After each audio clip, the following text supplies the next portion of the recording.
how do spacecraft slow down? Well, there are primarily two methods of thought for how spacecraft slow down, and you really have to ask yourself, are we landing in an area that has an atmosphere? If not, you definitely want to go with retropropulsion, where you use retro thrusters pointed down at the surface of the planet to slow yourself down as you're coming in. If you do have an atmosphere, it makes it a lot easier, as the atmosphere acts as kind of a giant brake as you slow down. So you have your missions like Apollo that used retropropulsion when we went to the moon. When you're able to use the atmosphere, you have your heat shield on the blunt end of your spacecraft coming into the atmosphere, and then the parachutes will come out and slow you down the rest of the way to provide that safe landing.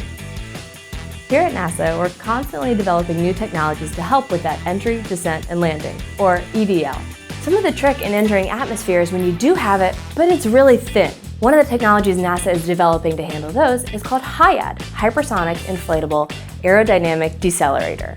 The HIAD can come as a heat shield much like the blunt body heat shields of those older missions that were made out of ceramics or metals and were very hard. However, HIAD is a flexible woven system that compacts really small, so you're able to actually get a very small heat shield inside your rocket diameter. With HIAD, when the fairing comes off, the heat shield can then inflate and expand to a diameter much larger than your rocket. Therefore, you're able to bring in a much larger payload than you were before. So how do spacecraft slow down?